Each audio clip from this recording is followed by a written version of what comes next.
नमस्कार सभी को। आज हम वैदिक साहित्य के बारे में पढ़ेंगे। वैदिक साहित्य में क्या होता, ये सबसे प्राचीन ग्रंथ है और इसमें कुछ मौखिक बातें होती थी, कोई ग्रंथ वगैरह नहीं लिखा जाता था। तो तभी 3500 ईस्वी पूर्व यानी 1000 ईस्वी तक तो ये मौखिक ही चलता रहा। क्या उस समय कागज था, ये किसने ये लिखा, इन सब के बारे में ये जानते हैं। तो आइए देखते हैं। वेद कितने थे? वेद 4 थे। कौन कौन से वेद थे? ऋग्वेद, अर्थवेद, सामवेद, अथर्ववेद, ये 4 वेद थे। ऋग्वेद सबसे पुराना ग्रंथ है। इसकी रचना कब हुई थी? 3500 ईस्वी पूर्व हुई थी। लेकिन बच्चे इस बात को मानने को तैयार नहीं है, जो आज की युवा पीढ़ी है, क्योंकि 3500 ईस्वी पूर्व यानी कि 1000 साल तो फिर वो मौखिक ही रहा। फिर ये 1500 से, क्योंकि पहले उल्टी गिनती होती थी, 1500 से 700 के बीच में यह शायद लिखा गया होगा।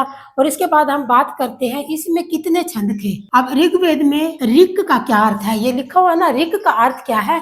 ये छंदों से युक्त कविताएं थी, ठीक है ना। छंदों से युक्त कविताएं थी जो कर्मबद्ध लिखी जाती थी, मतलब कि लाइन दर लाइन लिखी जाती थी और उन पे सब कुछ कर्माक डाले जाते थे और इस प्रकार से वो लिखी जाती थी।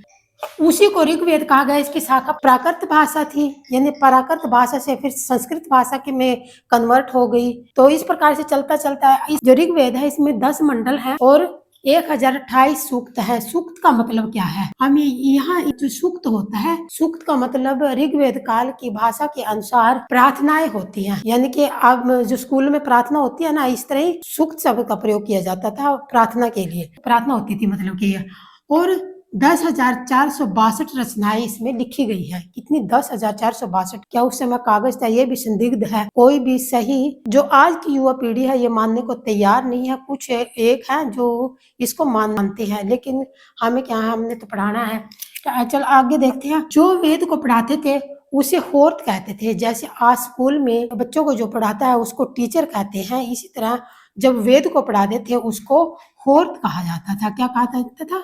होर्त कहा जाता था, ठीक है। विश्वामित्र द्वारा रचित मंडल में सूर्य देवता के लिए गायत्री मंत्र का प्रयोग किया गया था।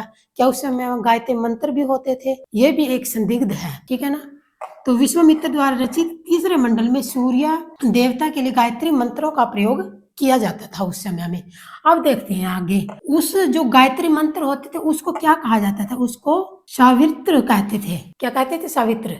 9वें मंडल के अनुसार जो 9वां मंडल है सोम देवता का उल्लेख किया जाता था। अब ये सोम देवता किसे मानने, ये भी अपने आप में एक संशय है, तो इसके बारे में भी संशय ही रहेगा। अब इंद्र के लिए 250 यानी कि 250 और अग्नि के लिए 200 रचनाओं का मंत्र बोले गए हैं। उसमें कितने? अग्नि के लिए 200 और इंद्र के लिए 250 ऐसे मंत्रों का उच्चारण होता था उस समय में। उस समय में यज्ञ वगैरह भी किए जाते थे। अब वामन अवतार के 3 पगों का आख्यान भी ऋग्वेद मंडल में ही मिलता है, लेकिन ये किसने लिखे? क्योंकि यहाँ तो ये बताया गया है कि ये 3500 ईस्वी पूर्व है। तो अब इसमें संदिग्ध क्या है?